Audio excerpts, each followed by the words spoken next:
Dari tempat yang berbahagia ini saya ucapkan kita semua Shalom. Puji syukur, saya sangat mengucap syukur kepada Tuhan. Bagaimana Tuhan itu begitu baik. Dia selalu memulihkan kehidupan kita, menjaga kehidupan kita. Jika kalau dipikir-pikir ya, bagaimana kehidupan kita ini hanya sebuah kesempatan. Jelas di dalam Alkitab mengatakan bahwa kehidupan kita ini hanya seperti uap. Mungkin saat ini, mungkin kita merasa bahwa kita sehat-sehat saja, tapi kita tidak tahu sebentar apa yang terjadi. Tetapi Tuhan itu begitu baik, bagaimana satu langkah kehidupan kita itu Dia jaga, Dia pelihara, sehingga kita masih bisa diizinkan untuk menghirup udara segar. Jadi kita harus selalu mengucap syukur jika kita masih diizinkan untuk bangun pada pagi hari. Ayo kita sadari bahwa ini kesempatan di mana Tuhan ingin memulihkan keadaan kita. Mungkin sebelum kita tidur kita mengalami begitu banyak proses yang ada, begitu banyak rintangan yang harus kita hadapi. Tapi jika kita masih bisa menikmati udara segar kembali, itu berarti masih ada kesempatan untuk kita memulihkan keadaan itu, mau membuat kehidupan kita lebih baik lagi. Sebab itu, sebelum kita mendengarkan isi hati Tuhan, mendengarkan apa yang ingin Tuhan sampaikan bagi kita, mari kita berdoa. Terima kasih Tuhan, Allah yang baik, Allah yang begitu dahsyat, yang selalu menjaga kami dari hari ke hari, dari waktu ke waktu. Tidak henti-hentinya Engkau menjaga kami. Hanya Engkaulah Allah yang mampu memelihara kami 24 jam Tuhan.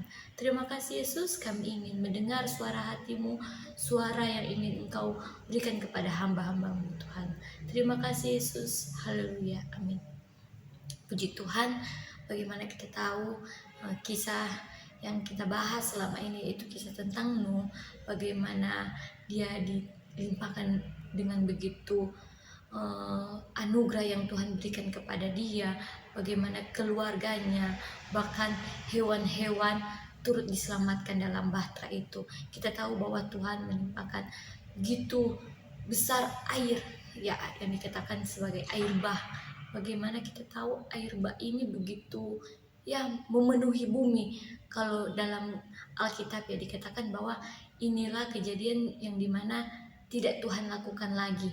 Bagaimana Tuhan melihat keadaan manusia, kehidupan manusia yang dari hari ke hari membuat kejahatan terus, dan itu membuat kecewa hati Tuhan.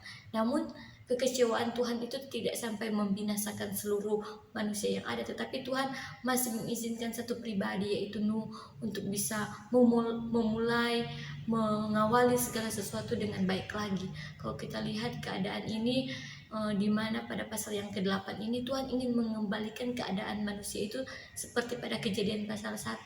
Selalu semua yang dia buat itu yaitu baik. Nah, begitu juga pada saat kejadian Nuh ini, Tuhan ingin memulihkan keadaan itu, memulihkan air bah itu, dari sehingga hanya kehidupan Nuh saja yang ada saat itu, kehidupan orang-orang yang memang mengandalkan Tuhan, yang berharap hanya kepada Tuhan, dalam kehidupan kesehariannya hanya mengandalkan Tuhan. Jika kita lihat ya, di mana keadaan ini Tuhan memisahkan air dari air. Nah, ini seakan-akan kita kembali lagi, flashback lagi kembali kepada Kejadian pasal 1. Namun proses demi proses harus dilewati, tidak sebegitu kayak instan saja, butuh proses. Nah, begitu juga dengan keadaan Nuh saat itu. Tetapi apa yang dia lakukan, itu dia sabar menunggu, sabar menantikan hal itu. Mungkin Tuhan menimpakan air selama 150 hari, dia masih bisa untuk bertahan dalam bahtera itu. Jika saya bayangkan bagaimana kalau posisi saya seperti Nuh, dilimpahkan dengan air, ya saya jujur khawatir. Kenapa? Karena bisa saja kita tenggelam terbawa arus. Namun yaitu Tuhan kita, Allah yang begitu baik, Dia selalu menjaga Nuh, memperhatikan Nuh, sehingga saat dimana Tuhan merasa bahwa ini loh waktunya, Dia ingin memulihkan keadaan ini, Dia ingin mensurutkan air bah ini, sehingga proses demi proses yang ada. Mungkin saat ini kita mengalami masalah persoalan yang kita rasa dari tahun ke tahun belum selesai, namun yakinlah, tetap teguh bahwa Tuhan itu memperhatikan kita, melihat kehidupan kita, apakah kita masih mau setia, atau hanya karena masalah ini kita meninggalkan Tuhan. Jangan seperti itu. Jangan kita melakukan hal seperti itu. Kalau kita lihat dalam Ulangan 30 ayat ketiga, Tuhan itu memperhatikan, Tuhan mau memulihkan, membuat keadaan kita lebih baik lagi. Bahkan kalau kita lihat Ayub, bagaimana begitu tantangan yang berat ya. Saya katakan tantangan yang berat karena memang ya berat bagi manusia, itu sangat berat. Bagaimana dia harus menghadapi sikap anak-anaknya, bahkan istrinya. Ya, kalau dikatakan istri itu pendamping hidup kita, bagaimana suami dan istri itu harus memiliki kesatuan. Namun bagaimana dengan Ayub yang harus menghadapi istrinya yang dibilang kayak gimana ya, tidak mau menikmati susah-susah. Nah, jangan kita mau seperti itu. Jangan yang senang-senang saja mau kita lewati bersama Yesus, namun saat mengalami keterpurukan kita mulai menjauh. Jangan seperti itu. Kalau kita lihat bagaimana istri Ayub berusaha untuk membuat Ayub mengutuki Allah, tetapi apa yang dilakukan Ayub? Dia tetap teguh, bahkan sampai sahabat-sahabatnya. Namun apa yang dilakukan Allah bagi dia? Pada pasal yang ke-42 ayat yang ke-10, Tuhan memulihkan keadaannya, membuat keadaannya kembali. Bagaimana segala penyakit yang ada dalam tubuhnya, dia dipulihkan kembali, sehingga dikatakan Tuhan memulihkan 2 kali lipat. Nah, kalau kita mau seperti Ayub, mau sabar seperti Nuh, bahkan Ayub, yakinlah bahwa pemulihan itu pemulihan yang total yang akan kita rasakan. Sebab itu harus kita taat pada suara Tuhan. Kalau Tuhan katakan ayo keluar, keluar. Nah, saat kita mungkin berada dalam masalah persoalan, ayo keluar dari masalah itu. Jangan kita mau terus-terusan berada dalam masalah itu. Biarlah tangan Tuhan yang bekerja, biarlah Tuhan yang melakukan itu, biarlah Tuhan yang menyelesaikan segala masalah yang ada. Kalau kita lihat mulai dari burung gagak yang ada dalam batra itu sampai bahkan burung merpati. Jadi Tuhan akan menyelesaikan masalah kita lewat orang-orang yang di sekeliling kita, lewat mungkin bisa saja hewan, bisa saja mungkin sahabat kita, kerabat kita, keluarga kita. Toh Tuhan itu maha adil, maha luar biasa, maha tidak ada yang mustahil bagi Dia. Jadi mungkin dari musuh kita pun bisa saja, kita tidak tahu itu. Tapi itulah Tuhan kita, Dia selalu memperhatikan kita. Jadi jangan kita untuk tidak sabar menunggu akan hal itu. Ada pasti waktu Tuhan. Kita lihat bagaimana Nuh, dia menunggu dari 7 hari, berikut lagi 7 hari, sampai di mana dia melihat bahwa merpati itu tidak kembali lagi. Sehingga dia sadar, oh ini loh, berarti dia sudah mendapatkan tumpuan untuk bisa bersarang atau ya menghirup udara segar kembali. Sehingga pada saat itu Nuh sadar bahwa oh ini loh, ini waktu Tuhan. Nah, kita pun harus sadar bahwa kapan sih waktu Tuhan itu, kapan waktu Tuhan akan memulihkan kita, kapan waktu Tuhan akan menyelesaikan masalah kita. Kita harus sadar akan hal itu. Seperti lagu yang dikatakan bahwa waktu Tuhan pasti yang terbaik. Begitu juga dengan keadaan kita. Pasti akan ada masa, akan ada waktu yang terbaik yang Tuhan sudah sediakan bagi kita. Sebab itu jangan kita mau lengah, jangan mau kita cepat terbawa dengan masalah yang ada. Jangan seperti itu. Biarlah kita mau terus berjuang. Bahkan Nuh saja mampu kok. Kalau kita, ya mungkin saat ini kita tidak dilimpahkan dengan air bah. Namun ya hal-hal yang mungkin kita anggap sebagai beban kehidupan kita, mari kita mau sama-sama menghadapi itu dengan Kristus. Sebab jika kita lihat bagaimana keadaan kembali yang hanya ada orang yang hidup dalam benar, yaitu keluarga Nuh.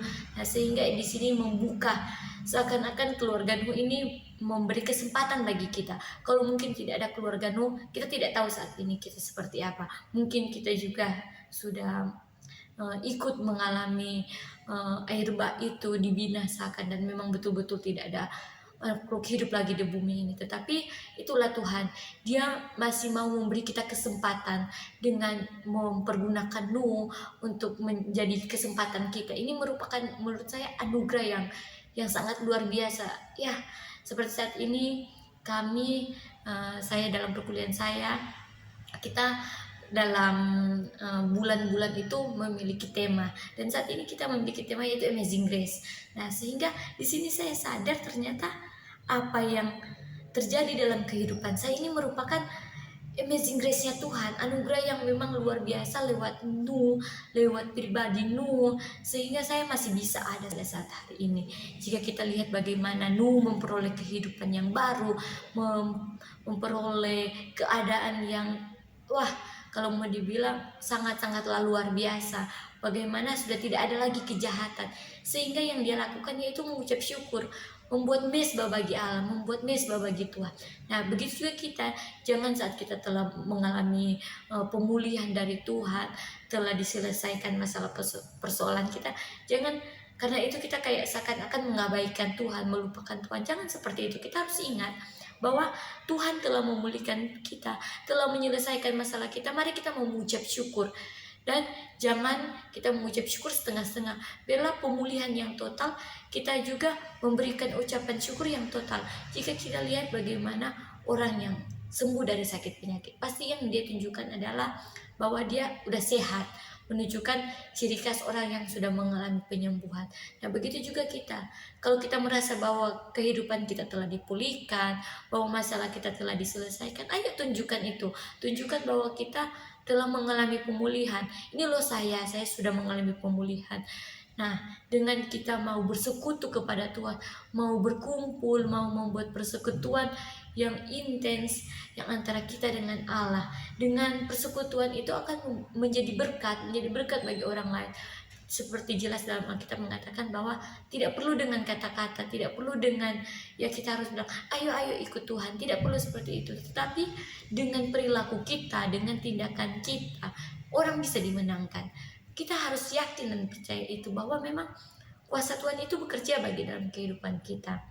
Nah, sebab itu bagaimana kita lihat Allah berkomitmen dengan Nuh, sehingga ya saat ini kita masih bisa diizinkan, sehingga pemulihan itu terus berlanjut, tidak hanya sampai pada Nuh saja, sampai pada Ayub saja, tidak, tetapi sampai saat ini. Jika kita lihat kita telah mengawali tahun yang baru, kita telah menyelesaikan 2021, mungkin banyak sekali proses yang kita hadapi pada 2021.